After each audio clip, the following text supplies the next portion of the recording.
Hello student, आइए आप सभी को इस क्लास के माध्यम से हम आज ये 12th क्लास के first chapter relation and function के बारे में बताने जा रहे हैं। आप सभी लोग खूब बढ़िया से इसको देखने और समझने का प्रयास करेंगे। तो 12th क्लास का आप लोग का फर्स्ट चैप्टर जो है उसका नाम है रिलेशन एंड फंक्शन, यानी कि आपका 12th क्लास का जो फर्स्ट चैप्टर है 12th क्लास का जो फर्स्ट चैप्टर है इसका नाम है रिलेशन एंड फंक्शन, है ना जी। रिलेशन एंड फंक्शन है। रिलेशंस एंड फंक्शंस में ध्यान देंगे, रिलेशन एंड फंक्शंस में हम लोग सबसे पहले जानकारी करते हैं कि रिलेशंस क्या है, उसके बाद में फंक्शन पढ़ते हैं, यानी कि इसको हम लोग बोलते हैं संबंध एवं फलन। क्या बोलते हैं? इसको हम लोग बोलते हैं संबंध एवं फलन। ध्यान से आप लोग समझने का प्रयास कीजिएगा, ठीक है, और देखिएगा ध्यान से, ठीक है ना। रिलेशन एंड फंक्शन चैप्टर है, संबंध एवं फलन है, बहुत ही अच्छा चैप्टर है और ये 12th क्लास का फर्स्ट चैप्टर है। तो आइए मैं सबसे पहले आप लोगों को रिलेशन यानी कि संबंध के बारे में बताने जा रहा हूँ कि रिलेशन क्या है। सबसे पहली बात है कि रिलेशन के लिए आपको एक सेट होना चाहिए, नॉन एम्प्टी सेट होना चाहिए। ऐसे एम्प्टी भी ले सकते हैं, लेकिन सबसे पहले रिलेशन क्या होता है, जो रिलेशन होता है, जैसे रिलेशन को हम लोग आर से डिनोट करते हैं, यानी कि आर के मतलब जहाँ भी मार लिखेंगे तो आर का मतलब रिलेशन समझिएगा, ठीक है। आर का मतलब क्या होता है? रिलेशन। जैसे मैंने यहाँ पर ए आर मैंने बी लिखा, इसका मतलब होता है, इसका मतलब होता है A relation B. A R B का मतलब क्या होता है? ए रिलेशन बी होता है, ठीक है। तो ए रिलेशन बी का मतलब होता है कि ए और बी में रिलेशन क्या है, ठीक है। तो ए और बी में किसको रिलेशन हम लोग कहेंगे, ठीक है, कौन से हम लोग ऑर्डर पेयर को या कौन से हम लोग कार्टेशियन प्रोडक्ट को रिलेशन कहेंगे। तो सबसे पहली बात है कि रिलेशन कहने के लिए आपको सबसे पहले ए क्रॉस बी का सबसेट लेना होता है। ए क्रॉस बी का सबसेट ही रिलेशन होता है, बात समझिएगा। यानी कि जो ए रिलेशन बी है, ए रिलेशन बी वही कहलाएगा जो ए क्रॉस बी का सबसेट होगा। अब यहाँ पर सवाल आएगा कि ए क्रॉस बी क्या है, ठीक ना। ए क्रॉस बी क्या है? तो ए क्रॉस बी जो होता है कार्टेशियन प्रोडक्ट होता है, जिसको हम लोग कहते हैं क्रमित गुणन। क्या कहते हैं? क्रमित गुणन कहते हैं, कार्टेशियन प्रोडक्ट कहते हैं, ध्यान रखिएगा। तो कहने का मतलब ये कि सबसे पहले आप लोग को रिलेशन फाइंड करने के लिए क्रॉस पर आना होगा और क्रॉस का सबसेट ही आपका रिलेशन कहलाएगा। जैसे एक मिनट, यहाँ पर जैसे मान लीजिए कि ए एक सेट है, ध्यान समझिएगा। ए एक सेट है जिसके पास में 1 2 एलिमेंट है, ठीक है, इसके पास 1 और 2 एलिमेंट है। और यहाँ पर बी एक सेट है, ध्यान दीजिएगा, इसके पास 4 और 5 मान लीजिए एलिमेंट है, ठीक है। अब हम इन दोनों का क्रॉस करेंगे। क्या करेंगे? इन दोनों का क्रॉस करेंगे। दोनों का जब हम क्रॉस करेंगे, ध्यान से बात को समझिएगा, जैसे दोनों को क्रॉस करेंगे तो ये कार्टेशियन प्रोडक्ट आएगा। कार्टेशियन प्रोडक्ट का मतलब होता है कि इसको हम लोग इसके साथ पेयर करते हैं, हम लोग ऑर्डर पेयर बनाते हैं, ऑर्डर पेयर बनाते हैं। जैसे 1,4 हो जाएगा ये, और 1, कितना हो जाएगा? 5 हो जाएगा, और फिर 2, कितना होगा? 4, और उसी तरह से 2, कितना होगा? 5 हो जाएगा, ठीक है, ये हो जाएगा। अब यही देखिए हो गया क्रॉस, ये क्या चीज हो गया? क्रॉस हो गया। अब इसी एलिमेंट से क्या बनता है? सबसेट बनता है, ठीक है। इसी एलिमेंट से हम लोग का बनेगा सबसेट। तो इस एलिमेंट से जब बनेगा सबसेट, तो हमारे कहने का मतलब कि सबसेट बनेगा तो हम लोग ए रिलेशन बी लिखेंगे। ए रिलेशन बी लिखेंगे तो इसी से अब आएगा मेंबर इसमें, जैसे 1,4 ले लिए, यह एक ए रिलेशन बी के काम करेगा। किसे काम करेगा? ए रिलेशन बी का। इसी का ऑर्डर पेयर इसमें डालना है, इसी का सबसेट बनाना है, वो रिलेशन कहलाता है, ठीक है ना। अब इसमें से कोई मेंबर आएगा, जैसे मान लीजिए अगला हम यहाँ पर फर्स्ट बना लिए मैंने, यहाँ पर ए रिलेशन बी में बना रहा हूँ। जैसे यहाँ पर ए रिलेशन बी है, मैंने 1,4 ले लिया, 1,5 ले लिया, और 1, मैंने 6 ले लिया यहाँ पर, ठीक है। तो ये आपका ए रिलेशन बी नहीं कहलाएगा। क्यों?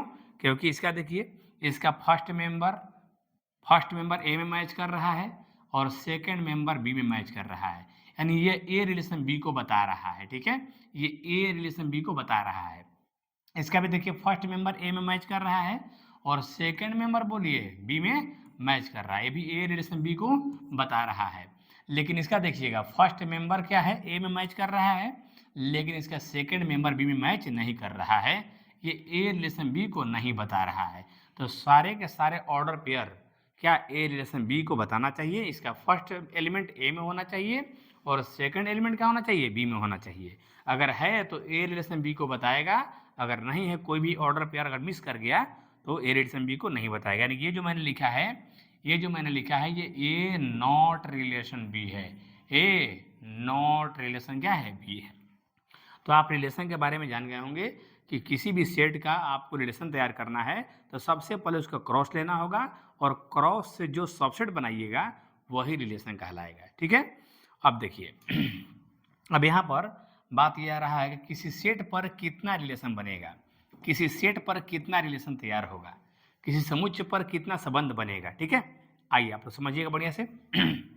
यहाँ मैं बता रहा हूँ, जैसे ये मान लीजिए कि आपका सेट है, ठीक है, ये सेट है, तो यहाँ पर मान लीजिए ए पर मुझे रिलेशन बनाना है। ए पर जब मुझे रिलेशन बनाना है तो मैं ए क्रॉस ए निकालूंगा। ठीक है, ए क्रॉस ए निकालूंगा, ठीक ना। अब ए क्रॉस ए मैं निकालूंगा यहाँ पर, तो ए 1 2 हो जाएगा और फिर से मैं यहाँ पर 1 2 लूँगा। ठीक है, 1 2 ले लिया मैंने। अब यहाँ पर हम लोग 1 1 जैसे इस तरह से हम लोग कार्टेशियन प्रोडक्ट करेंगे, ठीक ना। कार्तीय गुणन कहलाता ये है, कार्तीय गुणन इसको हम लोग कहेंगे, कार्तीय गुणन।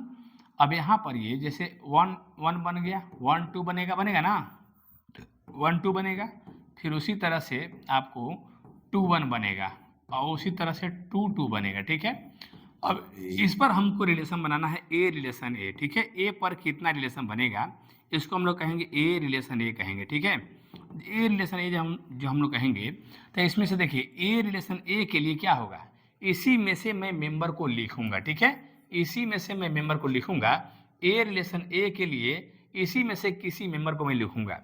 ठीक है, जैसे या तो मैं 1 1 लिखूंगा, ठीक है, क्या मैं लिखूंगा 1 1 में लिखूंगा, या मैं 1 1 नहीं लिख करके मैं यहाँ पर क्या 1 1 नहीं लिख करके मैं यहाँ पर क्या, यहाँ पर 1 2 भी मैं लिख सकता हूँ। ठीक है, या इसको नहीं लिख करके मैं क्या लिख सकता हूँ, बोलिए 2 1 को मैं लिख सकता हूँ। ठीक है, या मैं इसको लिख करके नहीं न लिख करके मैं क्या लिख सकता हूँ, 2 2 को भी मैं लिख सकता हूँ। यानी एक एलिमेंट को लिखने का 2 तरीका है, एक उसको मैं लिख सकता हूँ, एक मैं नहीं लिख सकता हूँ। तो एक एक एलिमेंट को लिखने का 2 तरीका हो गया। इस तरह से हम लोग इस पर कितना रिलेशन निकाल सकते हैं, कुल कितना रिलेशन होगा पूछा जाएगा अगर, तो यहाँ पर टोटल रिलेशन अगर आप निकालिएगा, अगर आप टोटल रिलेशन यहाँ पर निकालिएगा यानी कि कुल संबंध टोटल रिलेशन, तो यहाँ पर टोटल रिलेशन होगा। एक एलिमेंट को लिखने का 2 तरीका है, लिखना और नहीं लिखना। फिर अगले के लिए भी 2 तरीका है, लिखना और नहीं लिखना। अगले के लिए भी 2 तरीका है, लिखना और नहीं लिखना। अगले के लिए भी 2 तरीका है, लिखना और नहीं लिखना। यानी कि 2 2 2 2 कितना बार है बताएंगे, 4 बार है, बिल्कुल। अच्छा बोलिए यहाँ पे 4 बार है। ठीक है, तो 2 बार कितना हो जाएगा 4, यानी कि हो जाएगा कितना हो जाएगा, ये हो जाएगा 16 हो जाएगा। यानी कि एक सेट के पास जितने मेंबर रहेंगे उसमें रिलेशन निकालने के लिए उसके क्रॉस में जितने एलिमेंट होंगे वो 2 के पावर हो जाएगा। यानी क्रॉस में कितने एलिमेंट हैं, 1 2 3 और 4, तो यहाँ 2 के पावर कितना आया है, 4 आया है। इस तरीके से हम लोग देखेंगे कि अगर कोई सेट है ए और ए के पास ए हैज n एलिमेंट, ए के पास n सदस्य हैं, यानी कि n हैज n एलिमेंट। ठीक है, n हैज क्या, n एलिमेंट, यानी ए के पास n सदस्य हैं। तो इस तरह से ए पर संबंधों की संख्या, यानी कि number of relation on set ए पर संबंधों की संख्या, number of relation on set ए अगर कहा जाएगा तो यहाँ पर 2 के पावर नंबर ए इंटू ए होगा। क्या होगा, नंबर ए इंटू ए होगा। और नंबर ए इंटू ए को हम लोग कहते हैं number A into number A कहते हैं। ठीक है, तो इस number A into number A का मतलब क्या, नंबर ए का होल ट्वाइस हो जाएगा, नंबर ए का होल ट्वाइस हो जाएगा। यानी कि ए के पास n मेंबर अब हैं, तो n मेंबर यहाँ पर है, तो यहाँ पर ए के पास n मेंबर हो गए, तो ए के पास n मेंबर है, तो इस तरह से क्या होगा 2 के पावर का हो जाएगा n स्क्वायर हो जाएगा। क्योंकि ए नंबर ए मतलब क्या, ए के पास कितने मेंबर हैं, तो ए के पास कुल कितने मेंबर है, n मेंबर है, तो यहाँ पर क्या बिठा देंगे, n बिठा देंगे। तो कुल नंबर ऑफ रिलेशन ए पर कितना होगा, 2 पावर n स्क्वायर होगा, 2 पावर n स्क्वायर। यानी ए के पास जितने एलिमेंट रहेंगे क्या करना है, 2 के पावर n स्क्वायर कर देना है। ठीक है, जैसे मैं आपसे सवाल पूछ रहा हूँ बताइएगा, जैसे मान लीजिए ए के पास कोई कह दिया ए के पास कोई मेंबर नहीं है, खाली है पूरी तरह से, इसका मतलब हो गया कि नंबर ए का जो वैल्यू हो गया वो कितना हो गया, 0 हो गया। तो यहाँ पर नंबर ऑफ रिलेशन कितना बताएंगे आप लोग, नंबर ऑफ रिलेशन क्या हो बताएंगे आप लोग, बोलिए तो। Number of relation equal to होता है क्या बताइए, बिल्कुल number of relation equal to होता है 2 power n square, 2 power n square. अब यहाँ पर बताइए आप लोग कि n का वैल्यू कितना दिया हुआ है, 0 है, तो 2 पावर 0 का स्क्वायर कितना हो जाएगा, 2 पावर 0 हो जाएगा। यानी कि जिस सेट के पास में कोई मेंबर नहीं रहता है उस पर कितना रिलेशन बनता है, एक रिलेशन बनता है। ठीक है, अगर मान लीजिए आपके पास यहाँ पर कोई ए सेट है और यहाँ पर -1 और 0 दो मेंबर हैं, कितना मेंबर यहाँ पर हैं, -1 और 0 यहाँ पर दो एलिमेंट हैं। तो नंबर ए जो होगा, नंबर ए के पास कितने एलिमेंट हो जाएंगे, दो एलिमेंट हो जाएंगे। अब यहाँ पर नंबर ऑफ रिलेशन पूछा गया, ठीक है, नंबर ऑफ रिलेशन का मतलब संबंधों की संख्या, नंबर ऑफ रिलेशन का मतलब क्या हो गया, संबंधों की संख्या पूछा गया। तो 2 के पावर हमारा फॉर्मूला होता है कौन जी, n स्क्वायर, यही होता है ना, n स्क्वायर का मतलब नंबर का स्क्वायर, यही ना जी। तो नंबर है 2 यानी कि 2 का स्क्वायर कितना आ जाएगा, 2 के पावर 4 हो जाएगा। कितना आंसर होगा इसका, 16 हो जाएगा। नहीं, इसके बाद में इसी तरह से मान लीजिए कोई सेट ए है और कहेगा इस सेट पर कितना रिलेशन तैयार होगा, -1 0 1 है, ठीक है। तो इसका मतलब हो गया कि ए के पास कुल कितना मेंबर हो गया, ए के पास कुल 3 मेंबर हो गया। तो यहाँ पर नंबर ऑफ रिलेशन कितना होगा बताइएगा आप लोग, बताइए तो आप लोग जल्दी से ना, यहाँ पर बताइए नंबर ऑफ रिलेशन कितना होगा है? नंबर ऑफ जो रिलेशन होगा 2 के पावर कितना होता है, n स्क्वायर होता है, ठीक है।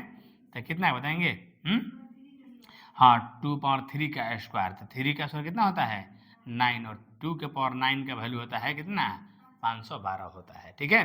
तो जिसके पास कोई मेंबर नहीं है उसमें क्या होंगे, एक रिलेशन होगा।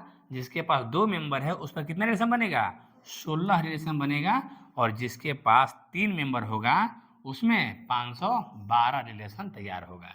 ये हो गया कि रिलेशन किसे कहना है और एक सेट पर कितने रिलेशन बनाए जा सकते हैं, ठीक है। अब मैं आता हूँ, हेलो अब मैं आता हूँ टाइप ऑफ रिलेशन पर, ठीक है, कि टाइप ऑफ रिलेशन क्या होता है। हेलो सुनिएगा यहाँ से ध्यान से आप लोग, टाइप ऑफ रिलेशन में ध्यान से बात समझिएगा, यानी कि संबंधों का प्रकार होगा। टाइप ऑफ रिलेशन इसको बोलते हैं क्या हम लोग, संबंधों का क्या बोलते हैं, प्रकार में आते हैं, ठीक है। संबंधों का प्रकार क्या होता है, जिसको हम लोग बोलते हैं क्या, टाइप्स ऑफ रिलेशन, क्या बोलते हैं, टाइप्स ऑफ रिलेशन, ठीक है। टाइप्स ऑफ रिलेशन में सबसे पहले टाइप्स ऑफ रिलेशन में आता है रिक्त संबंध, किसको कहना है, क्या जी, क्या नाम है, रिक्त संबंध, हाँ, जिसको बोलते हैं इम्प्टी या वॉइड रिलेशन बोलते हैं।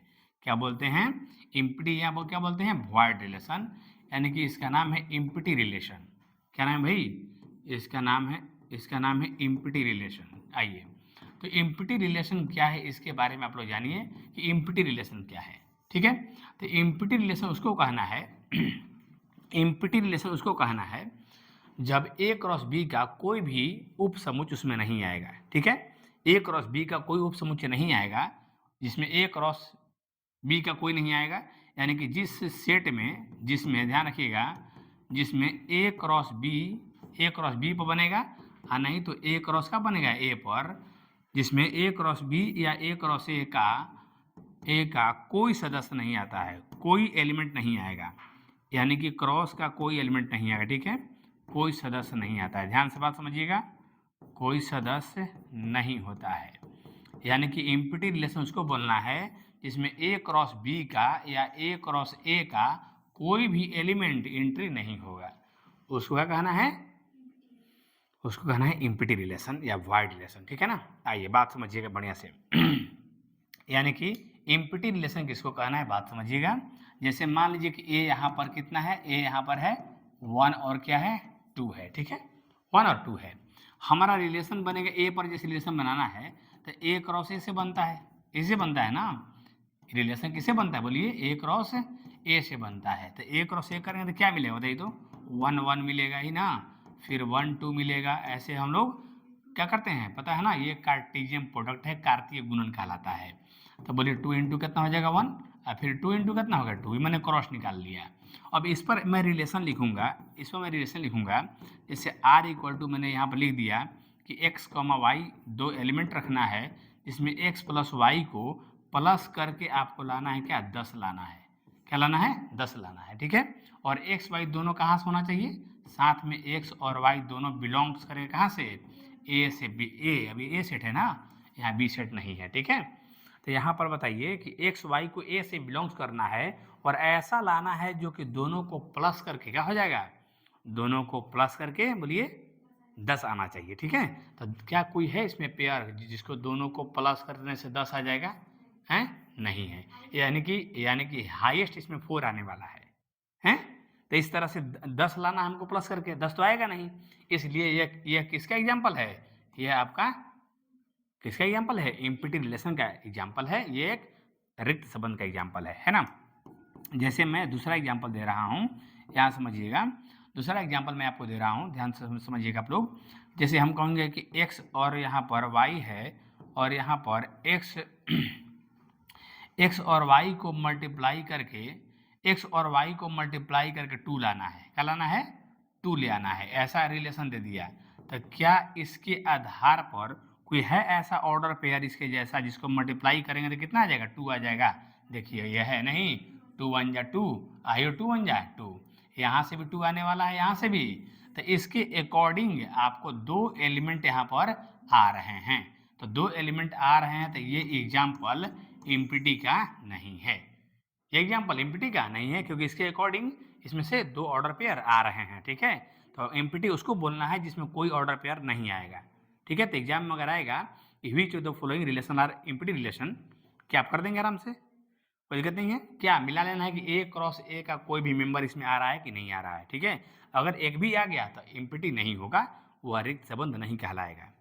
रिक्त संबंध कब कहलाएगा, जब उसमें का कोई सदस्य नहीं आए, जब क्रॉस में का कोई भी एलिमेंट का एंट्री नहीं हो। बुझा गया आराम से। अब आगे चलते हैं। अब यहाँ पर नेक्स्ट है नेक्स्ट दूसरा क्या है, दूसरा आता है यूनिवर्सल रिलेशन। क्या आता है जी, यूनिवर्सल। बात समझिएगा अच्छा से, पूरा अच्छा समझिए आप लोग, ठीक ना। सार्वत्रिक संबंध, क्या इसका नाम है बताएंगे, इसका नाम है सार्वत्रिक संबंध। इसको क्या बोलते हैं, यूनिवर्सल रिलेशन। क्या बोलते हैं, यूनिवर्सल रिलेशन, ठीक है। यूनिवर्सल रिलेशन के मतलब क्या, जिसमें ए क्रॉस ए का, यूनिवर्सल रिलेशन किसको कहना है, हाँ, A relation has all order pair A cross B या ए क्रॉस ए, ठीक है ना। यानी कि जिसमें क्या रहेगा बताएंगे, यानी कि जिसमें ए क्रॉस बोलिए बी और या कोई भी ए क्रॉस ए का क्या सभी सदस्य रहता, सभी एलिमेंट रहेगा नहीं, हाँ, सभी सदस्य शामिल हो, सभी सदस्य होता है, ठीक है ना, कोई बचेगा नहीं, उसको क्या कहना है, यूनिवर्सल कहना है। यूनिवर्सल का मतलब क्या होगा, जैसे मान लीजिए कि ए है, ठीक है, ए है और इसका ए क्रॉस ए है मान लीजिए, ठीक है। ए क्रॉस ए कितना आएगा, एगो एक एक आएगा ना, एक एक आएगा, एगो एक दो आएगा, एगो फिर 2 से 2 एक आएगा, एक कितना आएगा, 2 2 आएगा, ठीक है। अब मैं एक ऐसा यहाँ पर मैं रिलेशन लिखूँगा जो कि यूनिवर्सल के केस में आ जाए। जैसे मान लीजिए एक्स वाई 2 ऑर्डर पेयर है और यहाँ पर दोनों को मैंने प्लस किया, तो ये प्लस किया हुआ वैल्यू छोटा होगा 10 से, क्या होगा, छोटा होगा 10 से। तो क्या बताइए इसके अकॉर्डिंग कौन कौन आने वाला है, किसका किसका जो सम होगा, जो ऐड होगा वो 10 से कम होगा, हैं। तो इसका भी 10 से कम ही होगा, इसका भी 10 से कम होगा, इसका भी 10 से कम होगा, इसका भी 10 से कम होगा। यानी एक ऐसा रिलेशन यहाँ पर बोल दिया गया जिसके अकॉर्डिंग सारे ऑर्डर पेयर यहाँ पर आ जाएंगे। तो सारे ऑर्डर पेयर जहाँ शामिल हो जाते हैं उसको क्या कहते हैं, उसको हम लोग यूनिवर्सल रिलेशन कहते हैं, ठीक है ना। एक भी छूटना नहीं चाहिए, ठीक है। तो जहाँ पर सारे ऑर्डर पेयर आ जाएंगे उसको क्या कहना है, यूनिवर्सल रिलेशन कहना है। बात समझ में आ रहा, क्लियर, कोई दिक्कत नहीं है। अभी मैंने बताया कि रिक्त संबंध यानी कि इम्पिटी रिलेशन किसको कहना है, जब ए क्रॉस ए का या ए क्रॉस बी का कोई एलिमेंट नहीं है, कोई ऑर्डर पेयर शामिल नहीं हो, उसको क्या कहना है, इम्पिटी कहना है। और यूनिवर्सल किसको कहना है, जब ए क्रॉस बी का या ए क्रॉस ए का ऑल ऑर्डर पेयर यहाँ पर शामिल हो जाए, उसको कहना है सार्वत्रिक संबंध कहना है या यूनिवर्सल रिलेशन कहना है, ठीक है। अब चलिए, अब इसमें आता है स्पेशल रिलेशन, ठीक है। कुछ स्पेशल रिलेशन क्या है इसको समझने का प्रयास कीजिए। जैसे ये होता है समतुल्य संबंध, कुछ होता है समतुल्य संबंध को बोलते हैं रिफ्लेक्सिव रिलेशन। क्या बोलते हैं? रिफ्लेक्सिव रिलेशन इसको बोलते हैं, ठीक ना। यहाँ पर रिफ्लेक्सिव रिलेशन क्या है इसके बारे में जानिए, ठीक है। आइए, रिफ्लेक्सिव रिलेशन क्या है इसको समझिए बढ़िया से, ठीक है ना। चलिए, रिफ्लेक्सिव रिलेशन क्या है? रिफ्लेक्सिव रिलेशन में क्या होता है? रिफ्लेक्सिव रिलेशन उसको कहना है, मैं बता रहा हूँ आपको, रिफ्लेक्सिव रिलेशन उसको कहना है जिसमें सभी यानी कि all element belongs to A के लिए, इसके लिए टोटल के लिए ध्यान समझिएगा, टोटल के लिए ए बिलोंग्स आर होता है। ए बिलोंग्स क्या होता है बोलिए? आर होता है। मतलब जितना ए के पास एलिमेंट रहेंगे वो सभी एलिमेंट का पेयर किस में रहेंगे? आर में रहेंगे। तो अब जाकर क्या हो जाएगा? ये हो जाएगा समतुल्य संबंध, यानी कि रिफ्लेक्सिव रिलेशन हो जाएगा, ठीक है। यानी कि सारे ऑर्डर पेयर वहाँ होना चाहिए, ठीक है। अब यहाँ पर बात आएगा कि सारे ऑर्डर पेयर होना बहुत ही जरूरी है। बात समझिएगा मेरा, सारा ऑर्डर पेयर होना बहुत ही जरूरी है। तो सारा ऑर्डर पेयर को हम लिखेंगे, जैसे मान लीजिए, एक मिनट यहाँ पर देखिए, जैसे यहाँ पर कह रहा है कि A इज इक्वल टू, अगर मान लीजिए 1 है और 2 है, ठीक है, और इसका A क्रॉस A मैं यहाँ पर ले रहा हूँ, ठीक ना, A क्रॉस में A ले रहा हूँ, और A क्रॉस A से ही रिलेशन बनेगा तो 1 2 होगा, मतलब 1 1 होगा ना, पहले 1 1 होगा, फिर क्या आएगा बोलिए? 1 2 आएगा, फिर बोलिए? बिल्कुल, फिर 2 2 आएगा, ठीक है। ये अच्छा से हो गई है इतना कम। हमें बनाना है क्या? हमें बनाना है रिफ्लेक्सिव रिलेशन। तो रिफ्लेक्सिव रिलेशन क्या कहता है कि ए के पास जो एलिमेंट रहेंगे उसका डबलेट आर में होना चाहिए, उसका डबलेट आर में होना चाहिए। तो डबलेट का मतलब क्या? जैसे 1 और 1, ठीक है, तो 1 ए में है, 1 है, तो इसका डबलेट इसमें होना बहुत ही जरूरी है, ठीक है। और 2 है तो फिर 2 2 होना भी बहुत क्या है? बिल्कुल ये जरूरी है। आ रहा है? अब इसके बाद ध्यान दीजिएगा, ये हो गया। अब ये हो गया आपका, ये कंप्लीट आपका हो गया कौन रिलेशन? रिफ्लेक्सिव रिलेशन हो गया। लेकिन बात यहाँ पर आता है कि रिफ्लेक्सिव रिलेशन में क्या केवल हम डबलेट ही रख सकते हैं? तो डबलेट रख भी सकते हैं, डबलेट नहीं भी रख सकते हैं, ऐसा कहीं डिफिनेशन में माना नहीं किया गया है। यानी कि डबलेट को तो रखना जरूरी है, सॉरी, डबलेट रखना नहीं बात है, डबलेट को तो रखना जरूरी है, नेसेसरी है, लेकिन डबलेट के साथ कोई अन्य भी, कोई अदर भी एलिमेंट हो सकता है, तो ऐसा माना नहीं किया गया है। किसमें? डिफिनेशन में। तो डिफिनेशन में सबसे जरूरी क्या है? इसका क्या जरूरी है? इसका जरूरी है डबलेट। क्या जरूरी है? डबलेट जरूरी है। अब इसके बाद अदर एलिमेंट ये बच रहा है और अदर एलिमेंट ये बच रहा है, ठीक है। तो हम लोग, सॉरी, ये नहीं, ये ना, ये बच रहा है, 2 बच रहा है, तो इसमें से हम ये वाला लिख सकते हैं, ये 1 2 लिख सकते हैं। यहाँ से भी क्या तैयार हो गया है? रिफ्लेक्सिव है। इसको केवल डबलेट पूरा हो जाना चाहिए, डबलेट में कोई कमी नहीं आना चाहिए, ठीक है। जैसे मान लीजिए रिफ्लेक्सिव को अच्छा समझिए आप बढ़िया से, यहाँ देखिएगा, जैसे मान लीजिए 1 1 लिखे हम, ठीक है, फिर डबलेट तो लिखना जरूरी है, हम इसको ना लिख करके हम उसको लिख देंगे, कैसे? 2 और गया 1, ये भी मेरा क्या तैयार हो गया है? रिफ्लेक्सिव तैयार हो गया। हम और भी कर सकते हैं काम, देखिए यहाँ समझिएगा, और भी हम काम कर सकते हैं क्या? यहाँ पर r is equal to doublet तो लिखना जरूरी है, हैं? तो डबलेट को मैं लिखूंगा क्या बोलिए? 1 कमा कितना? 1 और फिर 2 कमा 2। डबलेट तो भाई एकदम नेसेसरी है, लिखना पड़ेगा। अब इसके बाद क्या लिखूंगा? चाहूँगा तो मैं 1 2 लिख सकता हूँ और फिर मैं 2 1 को भी मैं क्या लिख सकता हूँ। ये भी मेरा क्या हो जाएगा? ये भी मेरा क्या हो जाएगा बोलिए? ये भी मेरा क्या हो जाएगा? रिफ्लेक्सिव रिलेशन हो जाएगा, ठीक है ना। अब बात समझिए, रिफ्लेक्सिव रिलेशन कौन नहीं होगा बताइए भाई? ये भी रिफ्लेक्सिव हो गया मेरा, रिफ्लेक्सिव रिलेशन कौन नहीं होगा बताएंगे? ये भी रिफ्लेक्सिव है, डबलेट है, ये भी रिफ्लेक्सिव है, डबलेट है। डबलेट दिखाई देना चाहिए, डबलेट के अलावा और भी है, उससे कोई दिक्कत होने वाला नहीं है, डबलेट में कमी नहीं आना चाहिए। जैसे मान लीजिए मैं यहाँ 5 नंबर लिख रहा हूँ, हेलो, यहाँ मैं 5 नंबर लिख रहा हूँ, बात समझिएगा, ये मैं एक रिलेशन लिख रहा हूँ, यहाँ पर देखिएगा, सॉरी, यहाँ पर मैं एक रिलेशन लिख रहा हूँ, आप ध्यान से समझिएगा। जैसे मान लीजिए कि यहाँ पर मैंने 1 1 लिखा है और मैंने 1 2 लिखा है और मैंने 2 1 लिखा है, क्या ये रिफ्लेक्सिव रिलेशन है? क्या ये समतुल्य संबंध है? ये समतुल्य संबंध नहीं है। क्यों? क्योंकि इसमें डबलेट का ही कमी है, सिर्फ एक का ही डबलेट आया है, 2 का डबलेट नहीं आया है। तो सबका डबलेट जब आ जाएगा तब क्या होगा? रिफ्लेक्सिव रिलेशन होगा, अन्यथा रिफ्लेक्सिव रिलेशन नहीं होगा। ठीक है। तो एक सेट का सारा डबलेट जब रिलेशन में आ जाएगा तो उस रिलेशन को क्या कहना है, समतुल्य संबंध कहना है, रिफ्लेक्सिव कहना है, ठीक है ना। अब बात आता है कि एक सेट पर कितने रिफ्लेक्सिव होंगे, ठीक है। तो आपको पता होगा, ध्यान दीजिएगा कि एक सेट के पास ध्यान दीजिएगा, एक सेट के पास ध्यान दीजिएगा, यहाँ पर ए 1 2 मान लीजिए 3 है, क्या है 1 2 क्या है बोलिए 3 है, ठीक है।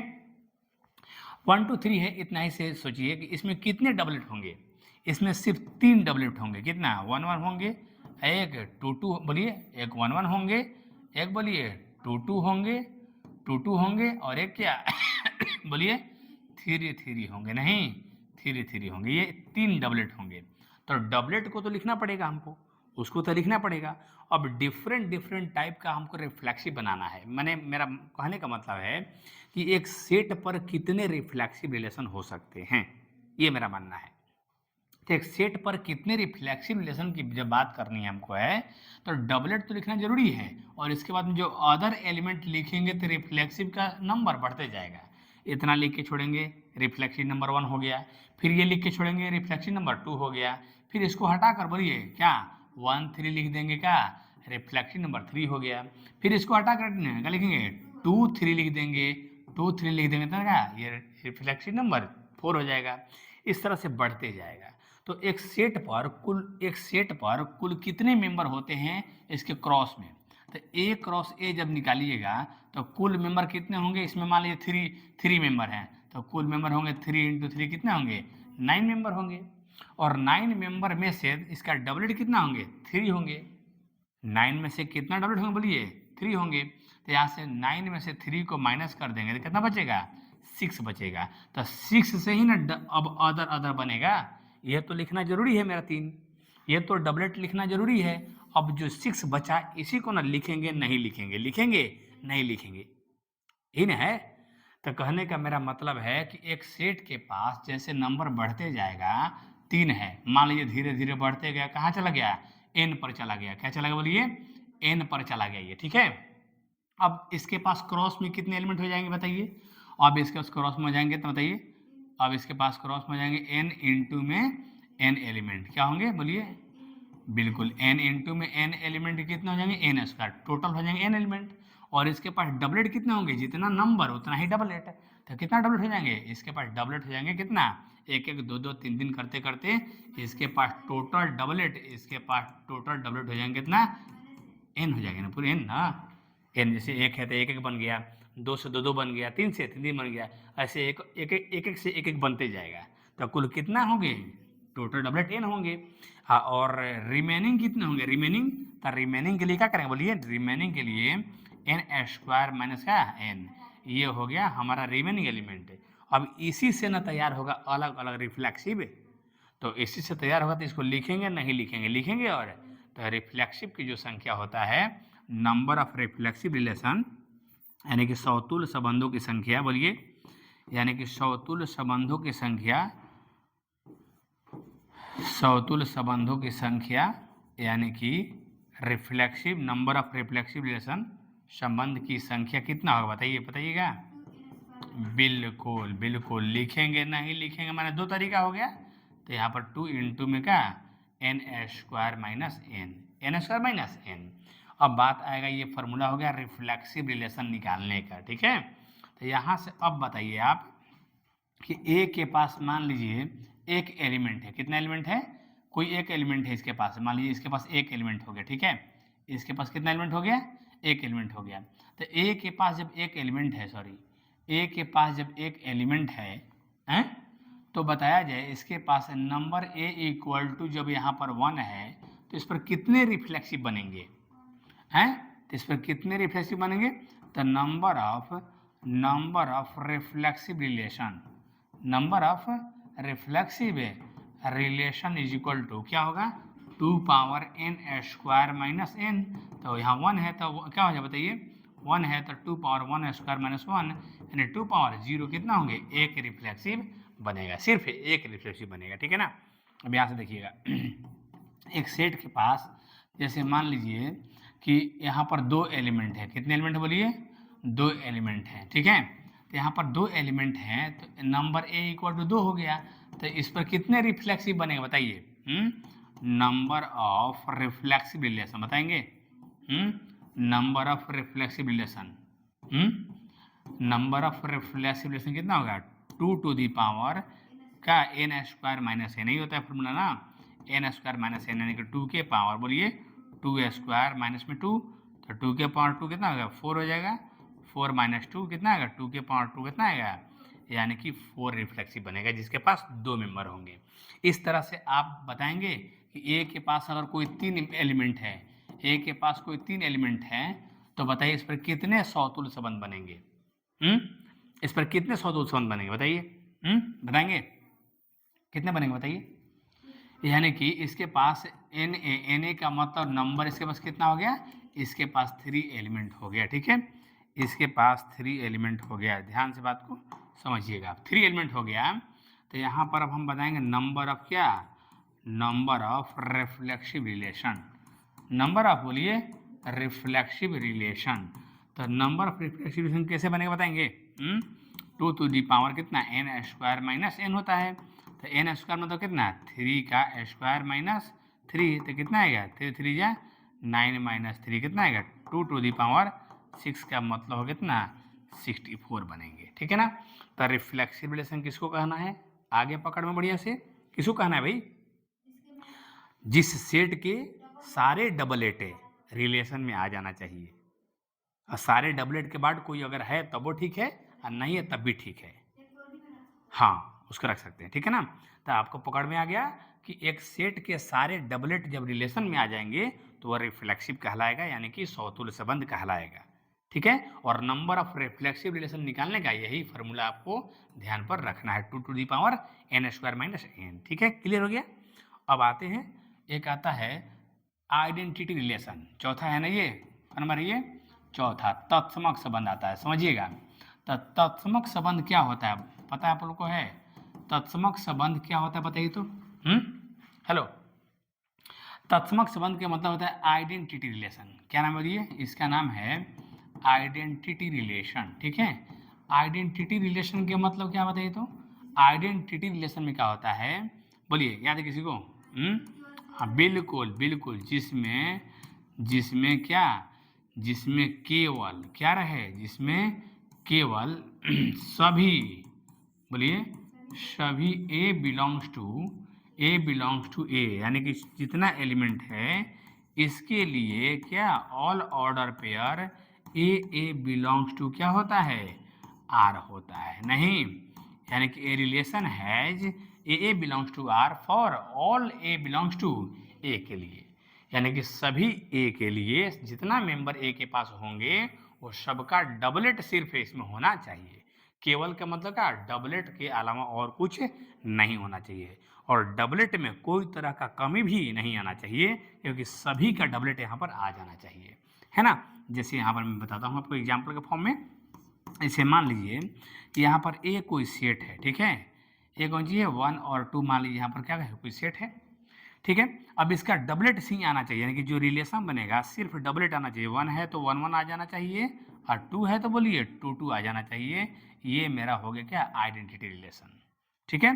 जैसे मान लीजिए अगला एग्जाम्पल मैं ले रहा हूँ, यहाँ पर सॉरी, यहाँ पर ए है, बी है और सी है, ठीक है ना? इस तरह से है, ठीक है? तो ये रिफ्लेक्सिव रिलेशन, सॉरी, ये आइडेंटिटी रिलेशन कहलाएगा कब बताएंगे आप? आइडेंटिटी रिलेशन कहलाएगा कब बता सकते हैं आप लोग? बिल्कुल, तीनों का डबलेट आ जाए। कैसे? जैसे यानी कि ए और ए आ जाए, बोलिए, और यहाँ पर बी और बी आ जाए, क्या? सबका डबलेट आ जाना चाहिए बस, और इसके अलावा और कोई नहीं आना चाहिए। अगर इसके अलावा और कोई आ गया तो वो आइडेंटिटी रिलेशन नहीं कहलाएगा, ठीक है ना? जैसे मान लीजिए मैंने 1 2 लिखा है, इसमें ऐड मैंने कर दिया, सॉरी 1 1 2 2 डबलेट लिखा है, डबलेट है, इसमें 1 2 मैंने एक अलग से ऐड कर दिया, तो ये अब आपका आइडेंटिटी रिलेशन नहीं कहलाएगा, ठीक है ना? ये रिफ्लेक्सिव हो जाएगा। तो यहाँ से हम कह सकते हैं कि all identity relation are reflexive relation, but all reflexive relation are not identity relation, यानी कि सभी तत्समक संबंध सौतुल्य संबंध होते हैं, लेकिन सभी सौतुल्य संबंध तत्समक संबंध नहीं होते हैं। और एक सेट पर कितने आइडेंटिटी बनेंगे, तो सिर्फ एक ही आइडेंटिटी बनेंगे। एक सेट पर सब का डबलेट लिख देना है, बस वही हो गया। तो एक सेट पर आइडेंटिटी की संख्या कितना होता है, एक होता है, ठीक है ना, ध्यान रखिएगा। अब यहाँ पर नेक्स्ट आता है 5 नंबर में, जिसका नाम है कौन जी, सिमेट्रिक रिलेशन। क्या नाम बताएंगी, बोलिए, सममित संबंध, नहीं, चलिए सममित संबंध है।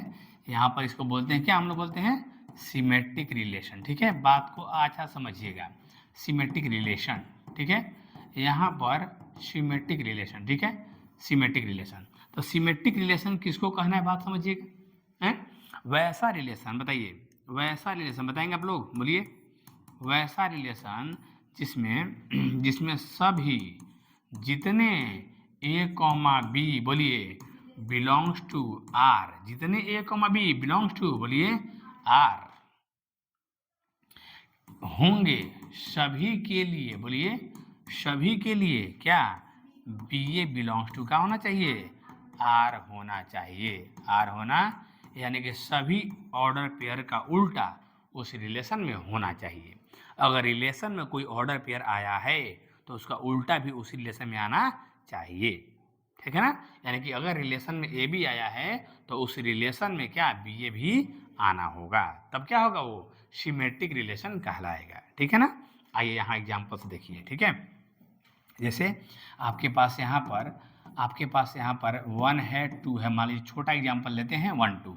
अब इसका ए क्रॉस ए कितना होगा बताइए, तो ए क्रॉस ए हो जाएगा 1, और बोलिए 1 1 हो जाएगा, 1 2 हो जाएगा, इसी से ना रिलेशन तैयार होता है, 2 1 हो जाएगा, फिर 2 2 हो जाएगा, इसका हम जब क्रॉस करेंगे तो यही मिलेगा, नहीं, इसी से रिलेशन तैयार होता है। चलिए मैं सिमेट्रिक रिलेशन तैयार कर रहा हूँ, यहाँ पर मैं एक रिलेशन लिखा हूँ, यहाँ पर जैसे मैंने 1 1 लिखा है, तो 1 1 का उल्टा क्या होता है, 1 1 का उल्टा 1 1 होता है, तो 1 1 हम लोग 2 बार इसको यहाँ पर नहीं लिखेंगे, एक सेट में एक ही एलिमेंट को 2 बार नहीं लिखा जाता है, इसलिए 1 1 खुद का उल्टा है, तो 1 1 को सिर्फ हम लोग एक बार ही लिखेंगे, तो 1 1 अपने आप में उल्टा है, इसलिए सिमेट्रिक रिलेशन है, ठीक है, 1 1 का उल्टा खुद 1 1 है, इसके उल्टा कोई अदर नहीं होता है। लेकिन यहाँ पर क्या बताइए, 1 2 का उल्टा खुद 1 2 होगा, 1 2 का उल्टा खुद 1 2 नहीं होगा,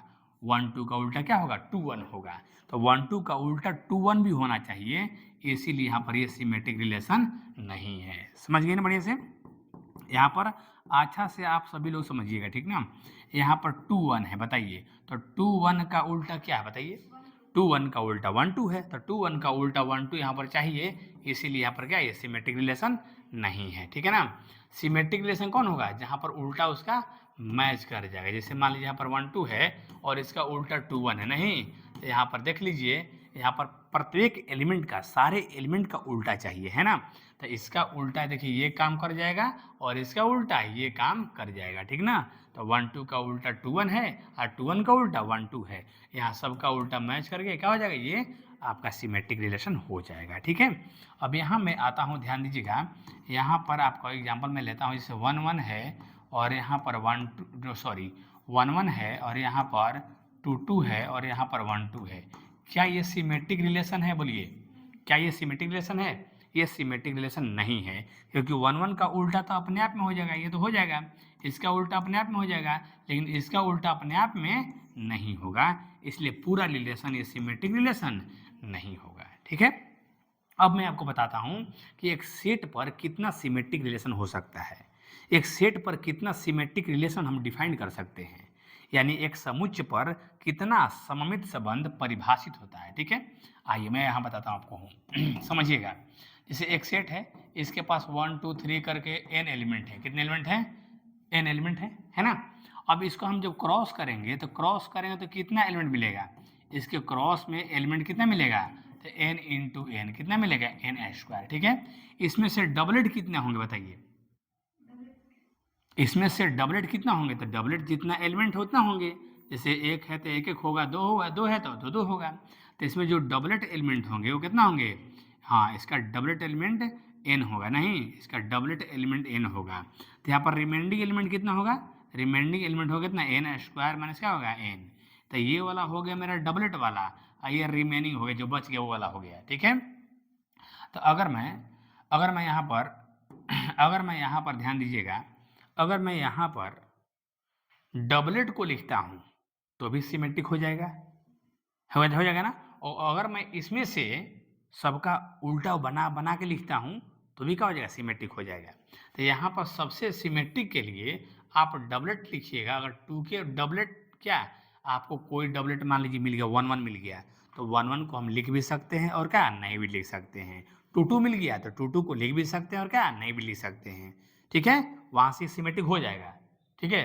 अभी दिखाए थे एग्जाम्पल क्या, अभी दिखा रहे, देखिए 1 1 लिख दिए थे, है ना, तो सिमेट्रिक हो गया था। यहाँ 2 2 लिखने का कोई आवश्यकता नहीं था। और यहाँ क्या लिखे हैं, यहाँ जैसे मान लीजिए यहाँ मैं r इक्वल टू 1 1 नहीं लिखता, मैं सिर्फ 2 2 लिखता, तो फिर भी सिमेट्रिक हो जाता ना। तो 1 1 को लिख भी सकते हैं और नहीं भी लिख सकते, इसके जगह पर 2 2 लिख देंगे। और 2 2 को लिख भी सकते हैं और नहीं भी लिख सकते हैं, क्योंकि 2 2 की जगह पर क्या लिख देंगे, 1 1 लिख देंगे हम। तो यानी कि डबलेट एलिमेंट का 2 तरीका है, एक लिखने का, एक नहीं लिखने का। तो मैं यहाँ पर डबलेट एलिमेंट को लिखने का 2 तरीका है, और कितना डबलेट है, 2 के पावर कितना हो जाएगा, n हो जाएगा। रिमेनिंग एलिमेंट जो होंगे वो टोटल होंगे कितना, यहाँ पर n² माइनस कितना n होंगे।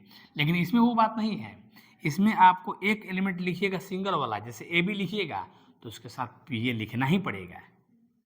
1 2 लिखिएगा छोड़िएगा तो फिर सिमेट्रिक नहीं होगा। 1 2 लिखेंगे तो साथ में 2 1 भी लिखना पड़ेगा, यानी कि लिखना और यहाँ पर क्या, इसके साथ क्या डबल 2 माने सीधे हाफ हो जाएगा।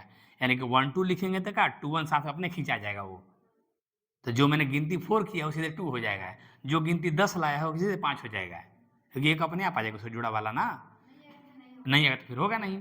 तो सिमेट्रिक बनाने के लिए हम लोग यहाँ पर अप्लाई करेंगे। तो यहाँ 2 यहाँ पर भी है, 2 यहाँ पर भी है, तो दोनों के बेस को ऐड करेंगे, तो n प्लस, क्योंकि दोनों के पावर आपस में क्या ऐड होता है ना, मल्टीप्लाई क्या, तो n प्लस कितना होगा बोलिए, n² माइनस n बाई कितना होगा 2। अब यहाँ पर 2 में एलसीएम लूँगा, है ना, यहाँ पर 2 में एलसीएम लूँगा तो कितना होगा बताइएगा, 2n हो जाएगा, ये नहीं 2n प्लस में n² माइनस n, तो 2n में से एक n घट जाएगा नहीं, तो इसका आंसर हो जाएगा कितना, 2 इंटू में n² प्लस में 2 इंटू में n² प्लस का हो जाएगा n बाई कितना हो जाएगा 2, क्योंकि 2n में से एक n माइनस हो जाएगा। अब यहाँ पर n आप कॉमन भी निकाल सकते हैं, नहीं तो n कॉमन निकालेंगे तो n इंटू में n प्लस 1 में कितना हो जाएगा, तो ये सिमेट्रिक निकालने का फॉर्मूला हो गया, 2 to the power n into n plus 1 by 2, ये सिमेट्रिक निकालने का फॉर्मूला आपका आ गया, ठीक है ना। अब इस तरीके से मान लीजिए कि अगर आपको कहेगा हेलो अच्छा से बात समझिएगा, ठीक ना, आज पढ़ाने के बाद में एकदम एग्जाम में जाकर दहाड़ देना है ना। चलिए यहाँ बात, एक सेट के पास सिर्फ एक ही मेंबर है, हेलो, एक सेट के पास कितने मेंबर हैं, एक ही मेंबर है, तो बताइए कितना होगा सिमेट्रिक, बताइए इस पर कितना सिमेट्रिक होगा बताएंगे,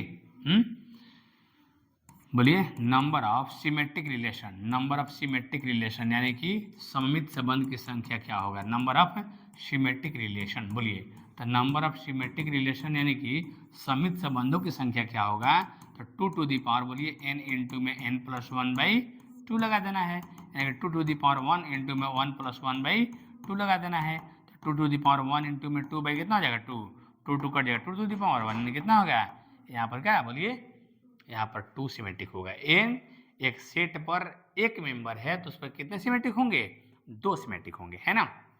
अब यहाँ पर एक सेट के पास मान लीजिए कि यहाँ पर a और b 2 एलिमेंट हैं, a और b 2 एलिमेंट है, ठीक है, तो इस पर कितने सिमेट्रिक बनेंगे, तो नंबर ऑफ सिमेट्रिक रिलेशन कितने बताएंगे हैं, नंबर ऑफ सिमेट्रिक रिलेशन, बताइए नंबर ऑफ सिमेट्रिक रिलेशन क्या बताएंगे, number of symmetric relation, number of symmetric relation equal to 2 to the power n into में n प्लस 1 बाई कितना है 2 है, तो क्या बताइएगा, यानी कि 2 इंटू में 2 प्लस 1 बाई क्या 2, 2 2 कट जाएगा, तो 2 टू दी पावर 3 बचेगा, और 2 2 जब 4 2 जब कितना होगा 8 होगा, है ना। यानी कि जिस सेट के पास 2 मेंबर हैं उस पर टोटल सिमेट्रिक कितने होते हैं, 8 होते हैं, ठीक है ना। ये सिमेट्रिक रिलेशन आपका क्लियर हो गया। आइए आते हैं क्या, अब हम आते हैं क्या ट्रांजिटिव रिलेशन, कितना नंबर क्वेश्चन है बताएंगे, कितने टाइप हो जाएगा, कितने टाइप पढ़ाए थे अभी, 5 पढ़ाए थे, 5 नंबर पढ़ाए थे अभी सिमेट्रिक रिलेशन, हाँ 5 नंबर था नहीं, अब हम 6 नंबर पढ़ाने जा रहे हैं, ठीक है। 1 मिनट, 6 नंबर है, 7 नंबर है, देखिएगा जो भी नंबर होगा देख लीजिएगा अपना, 6 चाहे 7 जो भी होगा वो नंबर से मतलब नहीं है। चलिए यहाँ पर संक्रामक, बोलिए यहाँ पर संक्रामक संबंध किसको कहना, ये देखिए है ना, संक्रामक संबंध। संक्रामक संबंध का मतलब होता है ट्रांजिटिव रिलेशन, क्या होता है बोलिए, इसका नाम है क्या चीज, ट्रांजिटिव रिलेशन, ठीक है। तो ट्रांजिटिव रिलेशन किसको कहना है पता है बोलिए, तो ट्रांजिटिव रिलेशन उसको कहना है जिसमें, बताइए, ट्रांजिटिव रिलेशन उसको कहना है जिसमें सभी जितने भी आपके पास ए से बी और बी से एक सी कनेक्ट होंगे, नहीं, जितने भी ये कनेक्ट होंगे वो सबके लिए, बोलिए सबके लिए इतना बिलोंग्स टू आर, ये बिलोंग्स, बोलिए ये बिलोंग्स टू कितना बाबू, ये बिलोंग्स टू आर के लिए, सबके लिए क्या बोलिए, ए सी बिलोंग्स क्या होना चाहिए, आर होता है, ये होना चाहिए। अगर ये होगा तो होना चाहिए ए से बी कनेक्ट हुआ, आप बी से सी कनेक्ट हुआ तो ए से सी को कनेक्ट होना पड़ेगा तभी होगा, ना तो ए से बी कनेक्ट होकर रुक गया तो फिर आपको ए सी खोजने की ज़रूरत नहीं है। इसीलिए आपको यहाँ पर ये भी लिखा जाता है या केवल, या बोलिए केवल ए बी बिलोंग्स आर होता है, केवल ए बी बिलोंग्स आर होता है। तो अगर केवल ए बी बिलोंग्स आर भी हो जाएगा ना तो फिर भी ये ट्रांजिटिव रिलेशन हो जाएगा, ठीक है। और नहीं तो अगर ए से बी कनेक्ट हुआ और बी से सी कनेक्ट हुआ तो यहाँ पर ए से सी कनेक्ट होना चाहिए, ये ऑटोमेटिक कनेक्ट हो जाना चाहिए। अगर ऐसा नहीं हो रहा है इसका मतलब ट्रांजिटिव नहीं है, ठीक है। और ए से बी कनेक्ट हुआ और बी से सी कनेक्ट हुआ ही नहीं तो इसका बातें नहीं करना है, अब इतना ही पर ट्रांजिटिव हो जाएगा, इतना ही पर ट्रांजिटिव हो जाएगा, ठीक है। लेकिन अब ये आ जाएगा, जब ये आ जाएगा तो ए से बी या बी से सी हो जाएगा तो ए सी आना जरूरी हो जाएगा, ठीक है ना। आइए अब यहाँ पर मैं ट्रांजिटिव का एग्जांपल दिखाता हूँ आपको।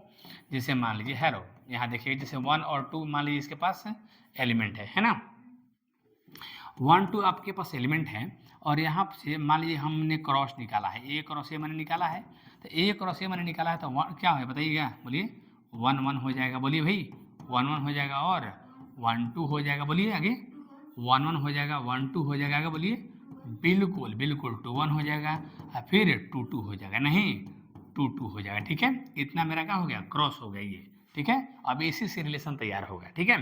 तब मैं रिलेशन तैयार करना चाहता हूँ क्या बताइएगा, मैं रिलेशन तैयार करना चाहता हूँ ट्रांजिटिव। तो ट्रांजिटिव में मान लीजिए ए से बी कनेक्ट हो गया, क्या हो गया, इसको हम ए बी कहेंगे। तो यहाँ पर एक एलिमेंट ए कहलाएगा, एक एलिमेंट बी, तो यहाँ ए से बी सिर्फ कनेक्ट हुआ है, तो जहाँ ए से बी कनेक्ट होता है क्या होता है, वो ट्रांजिटिव होता है, ठीक है ना। अब देखिएगा हेलो, अब यहाँ देखिएगा, यहाँ देखिएगा जैसे मान लीजिए हम आर इज इक्वल टू लिखे हैं 1 और 2 लिखे हैं और 2 और 1 लिखे हैं, ठीक है। तो अगर हम यहाँ पर ए से बी को कनेक्ट करें और बी से हम सी को मान लीजिए कनेक्ट कर दिए, यानी यहाँ ए का वैल्यू जो हो गया 1 हो गया, अब बी का वैल्यू 2 हो गया, सी का वैल्यू फिर से मान लीजिए 1, यानी कि यहाँ पर ए और सी आपस में क्या है, दोनों आपस में दोनों मान लीजिए कि इक्वल है, ठीक है, इक्वल है दोनों। तो ए से अगर बी है, अगर बी से मान लीजिए सी कनेक्ट हम करा दिए यहाँ पर, तो ए से सी को कनेक्ट, बोलिए ए से सी को कनेक्ट यहाँ पर होना पड़ेगा, ए से सी को बोलिए कनेक्ट होना पड़ेगा, यानी कि 1 1 इसमें रहना पड़ेगा। ऐसे ए से बी कनेक्ट हो गया और ऐसा मानिए कि बी से सी कनेक्ट हो गया। आपको ऐसा मानना है कि जब ए से बी कनेक्ट हो गया और बी से कोई कनेक्ट होगा तो उसको सी कहना है, क्या कहना है, बी से कोई कनेक्ट होगा तो क्या कहना है, सी कहना है। तो ए से बी कनेक्ट हुआ और बी से सी कनेक्ट हुआ तो ए सी को कनेक्ट होना चाहिए ना, यहाँ ए सी को कनेक्ट होना चाहिए ना, यानी कि यहाँ पर किस चीज़ का कमी दिखाई दे रहा है, 1 1 का कमी दिखाई दे रहा है, या 1 1 भी कनेक्ट होना चाहिए, इसलिए ट्रांजिटिव रिलेशन नहीं होगा, ठीक ना। ट्रांजिटिव वही होगा जब क्या कनेक्ट हो जाएगा सब, ठीक है। आइए अब यहाँ पर बात समझिएगा बढ़िया से, 1 मिनट यहाँ पर, चलिए कुछ लोग को लगता है यहाँ पर है ये ट्रांजिटिव रिलेशन है, लेकिन बात समझिएगा, ठीक ना। 1 है 2 है मान लीजिए, सॉरी यहाँ देखिए, हाँ ठीक है, 1 है 2 है, ठीक ना, और 2 1 है, ठीक है, और फिर यहाँ एक एक भी आ गया, तो कुछ लोग कहते हैं सर अब ट्रांजिटिव हो गया, जिसका कमी यहाँ पर था वो कमी क्या हो गया, पूरा हो गया। 1 1 का कमी था ना, तो लोग सीधे सीधे मारते हैं कि सर ए से बी हो गया, आई मान लीजिए कि बी से सी हो गया, तो ए से सी 1 1 चाहिए, तो ए से सी के काम कर गया। लेकिन ऐसा जहाँ जहाँ से मिलेगा वहाँ वहाँ से चेक करना होगा आपको। अभी तो आपने एक बार चेक किया, अभी तो आपने यहाँ से चल कर चेक किया ना, अब इसको भी आप एक बार ए बी मान के चेक करिए, इसको भी सॉरी ए बी है क्या हो गया, सॉरी ए बी का हम लिए थे, इसको हम बी सी लिए थे, ठीक ना। अभी तो आप इसको ए बी मान के चेक किए थे ना, आपको अब इसको ए बी मान के चेक करना है, ठीक है। सबको ए बी लेकर चेक करना होता है एक बार है ट्रांजिटिव के लिए। तो यहाँ पर मान लीजिए कि हम यहाँ पर ए और इसको हम बी कहेंगे, ठीक है, ए बी हो गया, ठीक है। तो ए से बी हो गया, तो बी पर आके बंद हो गया यहाँ पर एक पर, तो है देखिए यहाँ से शुरू हो गया, नहीं जहाँ पर बंद हो वहीं से, तो क्या इसको हम फिर से बी कह सकते हैं अपना है ये क्या कह सकते हैं, बी से कोई कनेक्ट होगा तो सी कहलाएगा, तो ये क्या कहलाएगा मेरा, सी कहलाएगा, कहलाएगा सी कहलाएगा, ठीक है। तो ये ए से बी हो गया यहाँ पर है, यहाँ पर बी से सी हो गया, तो यहाँ पर ए सी को जब कनेक्ट कराइएगा तो क्या दिखाई दे रहा बोलिएगा, जब ए सी को कनेक्ट जब हम कराएंगे तो क्या मांग रहा है ये, 2 2 मांग रहा है। क्या 2 2 इसमें है, कहीं भी नहीं है, इसलिए ये जो रिलेशन बना है ट्रांजिटिव रिलेशन नहीं है। तो ए बी मानकर सबको मानकर सबके साथ चेक करना होगा, A B B C A B B C, अगर सब जगह से सही निकलेगा तो ट्रांजिटिव होगा। और इसीलिए ट्रांजिटिव निकालने के लिए कोई इसका वास्तविक फार्मूला नहीं होता है, कोई इसका वास्तविक फार्मूला नहीं होता है। जैसे ट्रांजिटिव के लिए आपको मैं बता दे रहा हूँ, याद रखिएगा, number of transitive relation, number of transitive relation. तो नंबर ऑफ ट्रांजिटिव रिलेशन बताइए क्या क्या होता है, बताएंगे। नंबर ऑफ ट्रांजिटिव रिलेशन में आप आइएगा जब, तो इसमें कोई खास बात नहीं है कि अगर ए के पास मान लीजिए एक मेंबर है, ठीक है ना, नंबर ए इक्वल टू और कितना है 1 है, तो इसके लिए ट्रांजिटिव नंबर ए के पास और कोई एलिमेंट नहीं है, 0 है, तो इसके लिए ट्रांजिटिव की संख्या कितना होता है, 1 होता है। याद रखिएगा, अगर एक सेट के पास कोई मेंबर नहीं है तो उसके लिए ट्रांजिटिव की संख्या कितना होता है, 1 होता है, ये ध्यान रखिएगा, ठीक ना, यहाँ पर ध्यान रखना होगा आप लोग को। अब चलिए, ट्रांजिटिव निकालने का कोई डायरेक्ट फॉर्मूला नहीं है, ध्यान रखिएगा। अगर ए के पास एक मेंबर है तो इसके पास टोटल ट्रांजिटिव कितना होता है, 2 ट्रांजिटिव होता है। कितना होता है, एक मेंबर है तो कितना, 2 ट्रांजिटिव होगा, 2 होगा। हाँ, अब इसके पास मान लीजिए 2 मेंबर होंगे, कितना मेंबर होंगे, 2 मेंबर होंगे, बोलिए 2 मेंबर के लिए अगर ए के पास कितना होंगे, अगर 2 मेंबर होंगे तो इसके लिए कितना 13 ट्रांजिटिव होता है, कितना होता है, 13 ट्रांजिटिव होता है।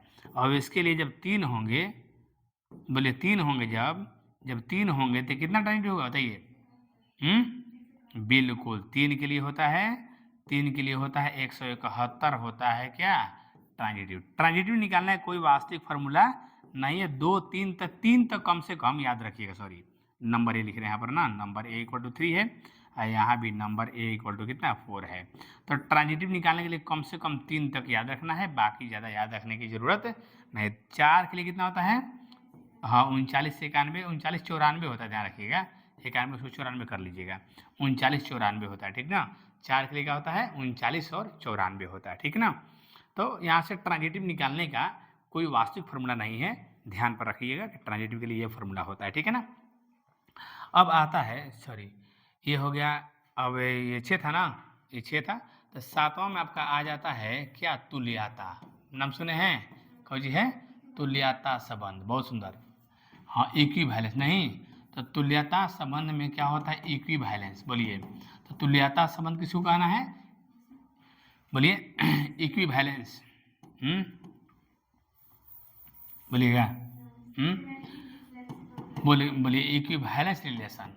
इक्विवेलेंस रिलेशन किसको कहना है, बोलिए इक्विवेलेंस रिलेशन उसको कहना है जो तीनों हो जाएगा, नहीं जिसमें क्या, जिस संबंध में क्या रहता है, जिसमें समतुल्य यानी कि रिफ्लेक्सिव, नहीं जिसमें समतुल्य यानी कि रिफ्लेक्सिव और सिमेट्रिक का मतलब सममित और क्या संक्रामक, तीनों ट्रांजिटिव हो जाए, नहीं और क्या हो जाए, संक्रामक यानी कि ट्रांजिटिव होता है, यानी कि जिसमें तीनों होता है वही क्या कहलाएगा, वही तुल्यता संबंध कहलाएगा। जिसमें तीनों हो जाएगा वो इक्विवेलेंस रिलेशन कहलाएगा। ठीक है, जैसे यहाँ पर एक बात सुनिए यहाँ एक एग्जांपल हो गया, जैसे a इज इक्वल टू मान लीजिए कि 1 2 हो गया। ठीक है, 1 2 हो गया। यहाँ रिलेशन मैंने लिया है 1 1 बनाया है, ठीक है, और 2 2 बनाया है। तो अगर आप इसको देखिएगा, अगर आप इसको चेक कीजिएगा, तीनों रिलेशन अगर आप चेक कीजिएगा इसमें, अगर इसमें तीनों के तीनों रिलेशन हम चेक करें अगर हम, तो क्या निकलेगा बताइए। सबसे पहले आते हैं रिफ्लेक्सिव पर। रिफ्लेक्सिव कहता है कि सबका डबलेट आना चाहिए। तो एक है तो एक एक का डबलेट आइए गया है, नहीं, और दो है तो दो दो का डबलेट आइए गया है, यानी कि यह रिफ्लेक्सिव है, यह रिफ्लेक्सिव है। ठीक है, यानी कि ये रिलेशन कौन सी है, ये आपका रिलेशन कौन सी हो गया, ये रिलेशन आपका रिफ्लेक्सिव है, नहीं, ये रिफ्लेक्सिव हो गया। ठीक है, सिमेट्रिक क्या कहता है, सबका उल्टा होना चाहिए, है ना, सबका रिवर्स से बनना चाहिए। तो एक एक का रिवर्स से एक एक हो जाएगा, दो दो का रिवर्स वाला दो दो हो जाएगा, यानी कि ये जो रिलेशन है अपने आप में कौन सी है, ये आपका सिमेट्रिक भी है, नहीं, ये कौन सी बोलिए, सिमेट्रिक भी है। और ये अब किस में आएगा, ट्रांजिटिव में आएगा। तो ट्रांजिटिव क्या कहता है कि या तो एक लाइन मिल के बंद हो जाए, आना तो 3 लाइन मिले, ए से बी, बी से सी, ए से सी। तो एक लाइन मिल के मान लीजिए बंद हो गया, एक एक बस, ये दो दो, ये भी एक लाइन मिल के बंद हुआ, ये भी एक प्रकार का ए बी के काम कर रहा है, और इहो एक प्रकार का ए बी के में बी सी कहाँ है। तो इसीलिए ये क्या हो जाएगा, ये रिलेशन आपका क्या हो जाएगा, ये रिलेशन आपका ट्रांजिटिव भी हो जाएगा, नहीं, ये ट्रांजिटिव भी हो जाएगा। ठीक है, तो ये रिलेशन आपका, ये रिलेशन समतुल्य भी हो गया, सममित भी हो गया, और संक्रामक भी हो गया, नहीं, तीनों हो गया। तो जब ये तीनों के तीनों हो गए, जब ये बोलिए, जब तीनों के तीनों हो गया, तो इस कारण से क्या कहेंगे, यह कौन है, दिस रिलेशन इज क्या, दिस रिलेशन इज, बोलिए, हाँ, दिस रिलेशन इज, यहाँ ध्यान रखिएगा, this relation is equivalence relation, नहीं, इक्विवेलेंस रिलेशन। ठीक है, इक्विवेलेंस रिलेशन। ठीक है, यानी कि यह संबंध क्या है, बोलिए, यह संबंध क्या है, यह संबंध एक ये क्या, यह संबंध क्या है, तुल्यता संबंध है, इक्विवेलेंस रिलेशन है। इक्विवेलेंस को क्या कहते हैं हम लोग, तुल्यता कहते हैं। क्या कहते हैं इसको हम लोग, तुल्यता कहते हैं। ठीक ना, तो ध्यान रखिएगा कि वह संबंध तुल्यता कहलाएगा जो समतुल्य, समित और संक्रामक तीनों हो जाएगा, रिफ्लेक्सिव, सिमेट्रिक और ट्रांजिटिव तीनों हो जाएगा। ठीक है, एक छोटा सा आता है रिलेशन, यो जान लीजिए लास्ट में आप, इतना से आप दिमाग लगा सकते हैं रिलेशन पर। ठीक ना, एक छोटा सा आता है जिसको बोलते हैं एंटी सिमेट्रिक। क्या नाम है जी, एंटी सिमेट्रिक, इसको बोलते हैं प्रतिसममित। क्या बोलिए, प्रतिसममित संबंध, बहुत ही इंपॉर्टेंट रिलेशन है। ठीक ना, प्रतिसममित संबंध, इसको बोलते हैं एंटी सिमेट्रिक रिलेशन। क्या बोलते हैं, बोलिए, anti symmetric relation, anti symmetric relation हम लोग इसको कहते हैं। ठीक है ना, एंटी सिमेट्रिक रिलेशन किसको कहना है बताइएगा, एंटी सिमेट्रिक रिलेशन उसको कहना है जिसमें, बताइए, बोलिए, जिसमें बिल्कुल, जिसमें क्या, बिल्कुल सभी क्या, ए बी, बोलिए, और बी ए बिलोंग्स किसके, आर के लिए, यानी कि सभी उल्टा के लिए, बोलिए, सभी उल्टा के लिए ए बराबर क्या होता है, बी होता है। उल्टा के लिए बराबर होना जरूरी है, उल्टा के लिए बराबर होना जरूरी है ना, और उल्टा नहीं रहेगा तो बराबर होना जरूरी नहीं है।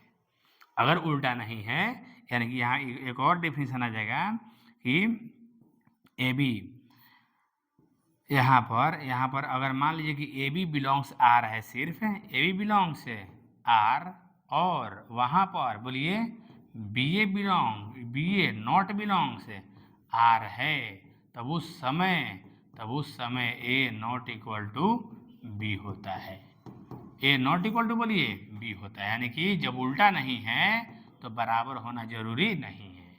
कब जरूरी है, जब उल्टा रहेगा तब। ठीक है ना, आइए मैं आपको एंटी सिमेट्रिक का रिलेशन दिखाता हूँ। ठीक है, यहाँ पर जैसे मान लीजिए कि 1 2, यहाँ पर 1 2 पर ही कब से तो पढ़ा रहे हैं, है ना।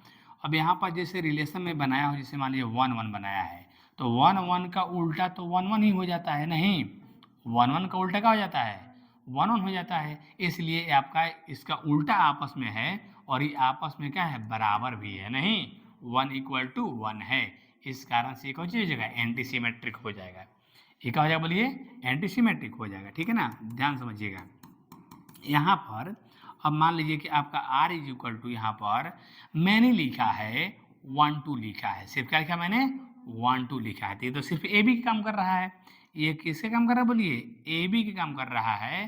तो यहाँ पर ये दोनों बराबर होना जरूरी नहीं है, इसलिए क्या है, ये एंटी सिमेट्रिक है, एंटी सिमेट्रिक है। एंटी सिमेट्रिक में बोलिए, एंटी सिमेट्रिक में बराबर होना जरूरी कब है, जब उसका उल्टा वाला भी आ जाएगा, जैसे 1 2 आ गया, इसका उल्टा वाला बोलिए 2 1 भी आ गया, तो यहाँ पर 1 इक्वल टू 2 होना चाहिए था। जब उल्टा आ गया तो इक्वल होना चाहिए ना, तो इक्वल नहीं है, इस कारण से यह एंटी सिमेट्रिक नहीं है। समझ गया ना, एंटी सिमेट्रिक रिलेशन समझ में आ रहा बढ़िया से, बढ़िया से। जैसे मान लीजिए कि मैंने 1 1 लिखा है, मैंने 2 2 लिखा है, क्या यह एंटी सिमेट्रिक है, क्योंकि 1 1 के लिए 1 1 हो जाएगा उल्टा, 2 2 का उल्टा 2 2 हो जाएगा, और ये आपस में 1 बराबर 1 है, और ये आपस में 2 बराबर 2 है, ये कौन सी हो जाएगा, anti symmetric relation, anti symmetric relation है, क्योंकि ये आपस में उल्टा भी है और आपस में बराबर भी है, तो उल्टा के लिए बराबर होना जरूरी है, और उल्टा नहीं रहेगा तो बराबर होना जरूरी नहीं है, ठीक है। जैसे मैं यहाँ पर एक एग्जाम्पल लिखता हूँ, ध्यान से देखिएगा, है ना। तो यहाँ पर आपका जैसे मान लीजिए कि 1 मैंने लिखा है, ध्यान समझिएगा, ठीक ना। यहाँ देखिएगा, जैसे यहाँ पर 1 1 मैंने लिखा है, और मैंने 2 2 लिखा है, और यहाँ पर 1 2 मैंने लिखा है, ठीक है, क्या लिखा मैंने 1 2 लिखा है, ठीक है, समझिएगा। तो मैंने 1 2 यहाँ पर लिखा है, तो आप बताइए क्या ये एंटी सिमेट्रिक है, हैं, ये एंटी सिमेट्रिक है, क्योंकि ये देखिए उल्टा उल्टा है, तो आपस में इक्वल है ना, ये भी उल्टा, इसका 2 2 का उल्टा 2 2 हो जाता है, तो ये भी आपस में कौन सी है, इक्वल है। इसका देखिए उल्टा है, ये नहीं है, तो उल्टा नहीं है तो इसको इक्वल होना जरूरी नहीं है, फॉलो कर रहा है, यानी ये एंटी सिमेट्रिक है ना। एंटी सिमेट्रिक कब नहीं होगा, जब उल्टा मैच कर जाएगा और उसका इक्वल नहीं होगा आपस में, ठीक है ना।